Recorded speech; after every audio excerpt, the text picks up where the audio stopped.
आज Doubtnut app download करें। Doubtnut पर अपने सभी गणित, रसायन विज्ञान, भौतिक विज्ञान और जीव विज्ञान के डाउट्स का करो सफाया। बस प्रश्न की फोटो खींचो, एक ही प्रश्न को क्रॉप करो और तुरंत वीडियो सोल्यूशन पाओ। अभी डाउनलोड करें। फ्रेंड्स, हमारा प्रश्न है एक प्रेरक जिसका प्रेरकत्व जो है L बराबर 400 मिली हेनरी है तथा दो प्रतिरोधक जिनके प्रतिरोध R1 बराबर 2 ओम तथा R2 बराबर 2 ओम है। एक E बराबर 12 वोल्ट बैटरी विद्युत वाहक बल की बैटरी से चित्रानुसार जुड़े हैं। तो बैटरी का जो आंतरिक प्रतिरोध नगण्य मानना है। स्विच S समय t बराबर 0 पर बंद कर दिया जाता है। L के सिरों के बीच विभव पतन जो है समय के फलन के रूप में क्या है। ओके, तो ये तो हमारा पहला पार्ट हो गया क्वेश्चन का। और आगे क्वेश्चन में क्या बोल रहा है कि अस्थायी अवस्था में पहुंचने पर स्विच S को खोल दिया जाता है, तब हमें क्या निकालना है, R1 में धारा की दिशा तथा मान जो है समय के फलन के रूप में क्या होगा। ओके, क्वेश्चन को जो है इस फिगर के थ्रू समझते हैं। ये फिगर हमारा क्वेश्चन में गिवन है। ये क्या किया जाता है, ये जो हमारा R1 और R2 जो है, इस R2 को L के साथ सीरीज में जोड़ा जाता है, फिर इन दोनों को समांतर क्रम में जोड़ा जाता है, फिर इसके साथ एक बैटरी जोड़ दी जाती है और ये एक हमारा स्विच है। क्या किया जाता है, स्विच को बंद किया जाता है t बराबर 0 पर। तो हमें क्या निकालना है, हमें इस L0 के बीच का जो है विभवांतर निकालना है, विभव पतन निकालना है। तो सबसे पहले हम जो है ए पार्ट को सॉल्व करेंगे। उससे पहले क्या क्या राशियां क्वेश्चन में दी गई हम नोट कर लेते हैं। एल की जो वैल्यू दी गई है 400 जो है मिली हेनरी दी गई है, तो इसको हेनरी में कन्वर्ट करेंगे तो कितना हो जाएगा, 0.4 हेनरी के बराबर हो जाएगा। ओके, R1 हमें कितना दिया गया, 2 ओम दिया गया। हमारा R2 भी हमें जो 2 ओम के बराबर ही दिया गया है। और इसके बाद जो E की वैल्यू दी गई, E बराबर हमें दिया गया 12 वोल्ट के बराबर दिया गया है। ओके, तो हमें पता है कि अगर हमें इसमें विभव पतन निकालना तो V बराबर हमारा क्या होता है, प्रेरकत्व में जो विभव पतन होता है L di divided by dt होता है। यहाँ पे I क्या होता है, इंस्टेंट धारा होती है। तो विभव निकालने के लिए जो हमें I की वैल्यू निकालनी ही पड़ेगी। तो I की वैल्यू कैसे निकालते हैं, I की वैल्यू होती है I नॉट 1 माइनस e की पावर t माइनस टाउ होती है। तो उसके लिए हमें टाउ की वैल्यू निकालनी पड़ेगी। तो हमारा जो प्रेरकत्व का समय नियतांक टाउ L होता है, क्या होता है, L डिवाइडेड बाई जो है R2 के बराबर, क्योंकि ये जो है इस वाले प्रतिरोध के साथ जुड़ा है। तो यहाँ से ये कितना हो जाएगा, ये 0.4 डिवाइडेड बाई 2 हो जाएगा। तो ये कितना हो जाएगा, 0.2 सेकंड के बराबर हो जाएगा। ओके, अब इसके बाद जो है टाउ एल आ गया। अब यहां से जो है हम क्या निकाल सकते हैं, आई नॉट की वैल्यू, प्रारंभ में धारा। जैसे हम जो स्विच एस को बंद कर रहे हैं उस कंडीशन में जो है हम धारा को निकाल सकते हैं। तो जैसे स्विच एस को बंद करेंगे तो हमारा जो आई नॉट हो जाएगा, कितना हो जाएगा, ई डिवाइडेड बाई जो है R2 के बराबर हो जाएगा। ओके, तो यहाँ पे जो है ई डिवाइडेड बाई R2 के बराबर हो जाएगा। तो ये कितना हो जाएगा, आई नॉट की वैल्यू कितनी हो जाएगी, 12 डिवाइडेड बाई जो है 2 इक्वल टू 6 एम्पियर के बराबर हो जाएगी। तो यहाँ पे हमारा जो है आई नॉट की वैल्यू, यहाँ पे क्या है, आई नॉट जो है हमारा जो है आई नॉट की वैल्यू आ गई। अब इसके बाद जो है अगर हम किसी समय टी पर आई की वैल्यू निकाले तो ये कितना हो जाएगा, यहाँ पे इसकी वैल्यू होती है।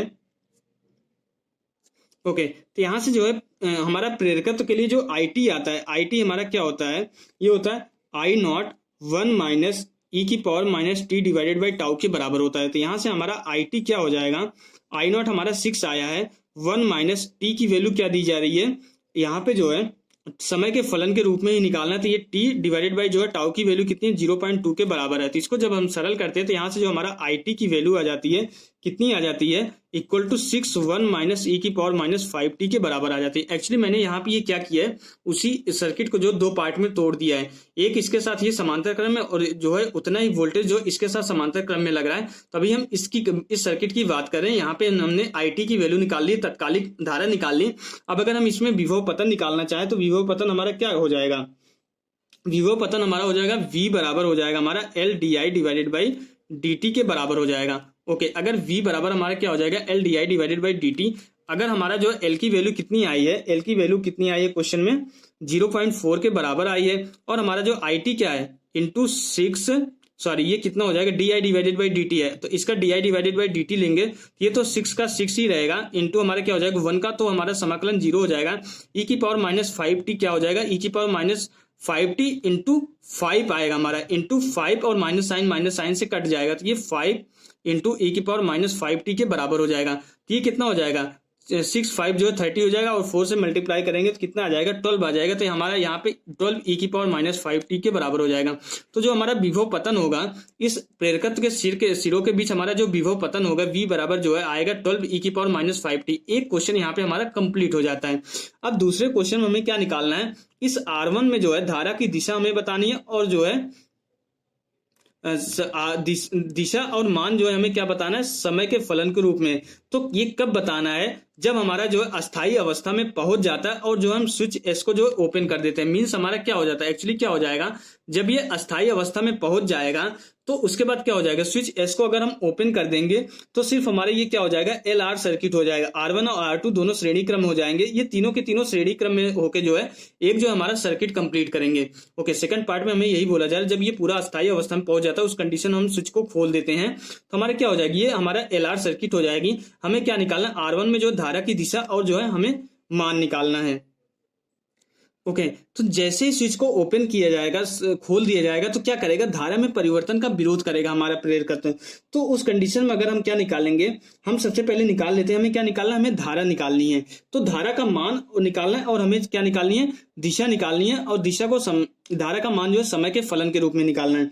तो अगर धारा निकालनी है तो धारा हमें क्या हो जाएगा, I बराबर आई नॉट ई की power minus T divided by tau के बराबर होगा। इस कंडीशन जब हमारा जो है बैटरी से नहीं जुड़ा है, सिर्फ और सिर्फ हमारा प्रतिरोध और हमारा एलआर सर्किट के लिए जो आई की वैल्यू होती है, आई बराबर आई नॉट ई की power minus T divided by tau होता है। ये हमारा क्या होता है, प्रेरकत्व का जो है समय नियतांक होता है। तो सबसे पहले टाउ एल अगर हम निकालेंगे, टाउ एल हमारा कितना हो जाएगा, एल डिवाइडेड बाई जे जो है R1 प्लस R2, क्योंकि इस बार दो हमारे प्रतिरोध ऐड हो जाना है, तो ये कितना हो जाएगा, 0.4 divided by 2 plus 2 equal to हमारा कितना हो जाएगा, 0.1 सेकंड के बराबर हो जाएगी, ये हमारा समय नियतांक। तो यहां से हमारा जो आई की वैल्यू हो जाएगी, आई बराबर आई नॉट स्टार्टिंग में हमारे कितने 6 एम्पियर के बराबर, ये हमने पहले ही निकाल रखा है। क्योंकि अस्थायी अवस्था में हमारा क्या हो जाएगा, अस्थायी अवस्था में क्या करता है, हमारा प्रेरकत्व जो है शॉर्ट सर्किट हो जाता है और उस कंडीशन में हमारी जो करंट जा रही है कितनी 6 एम्पियर जा रही है। क्योंकि हमारा E डिवाइडेड बाई R2 करेंगे, E हमारा कितना था 12 वोल्ट था और R2 करेंगे 2 था, तो ये कितना हो जाएगा 6 एम्पियर। क्योंकि अस्थायी अवस्था में हमारा क्या हो जाएगा, उसका जो है इफेक्ट नहीं आएगा, जो हमारा प्रेरकत्व हो जाएगा वो शॉर्ट सर्किट की तरह बिहेव करेगा। तो I बराबर आई नॉट हमारा कितना 6 हो गया है, यहाँ से E की पावर माइनस जो है T डिवाइडेड बाई ये 0.1 हो जाएगा। तो I की जो वैल्यू आ जाएगी, I बराबर हो जाएगा हमारा 6 E की पावर जो है माइनस 10 T के बराबर हो जाएगी। तो ये तो हमारा क्या हो जाएगी, ये तो हमारा धारा का मान हो जाएगा। और जो हमारी धारा की दिशा होगी वो किस तरीके से होगी, यहाँ पे क्या हो जा रहा है, एक हमारा ये प्रतिरोध जुड़ा है और ये हमारा जो है ये क्या है, ये हमारा जो है प्रेरकत्व, फिर यहाँ से एक और हमारा प्रतिरोध ऐड हो जा रहा है। तो यहाँ पे धारा की दिशा हम कैसे निकालेंगे। ओके, तो पहले क्या था हमारा, पहले बैटरी इधर कहीं जुड़ी थी और धारा इस तरीके से आ रही थी, यहाँ पे इस तरीके से जा रही थी और इसमें जो है इस तरीके से आ रही थी। हमारी धारा जो है दो पार्ट में डिवाइड हो जा रही है। लेकिन जब क्या हो रहा है कि जैसे हम स्विच को ओपन कर दे रहे हैं, ये धारा तो हमारी अब नहीं आएगी। जैसे ये धारा हमारी आना बंद हो जाती है तो क्या करता है हमारा, ये जो है क्या करता है कि अब इसके कारण जो हमारी धारा इस दिशा में बढ़ रही थी, जो यहाँ से धारा आके जो है, जो धारा आके इस दिशा में जो धारा हमारी बढ़ रही थी यहाँ पे, अब ये तो धारा नहीं आएगी। अब उसी समय उसी पर्टिकुलर इंस्टेंट पे क्या हो जाएगा, ये हमारा R1 था, यहाँ पे तो धारा हमारी शून्य हो जाएगी। लेकिन ये प्रेरकत्व तो क्या करेगा, अपने में धारा में परिवर्तन का विरोध करेगा। अब यहाँ पे धारा नहीं आ रही है, लेकिन ये अपने से धारा में परिवर्तन का विरोध करेगा, तो ये उतनी ही धारा इस दिशा में अभी प्रवाहित करेगा।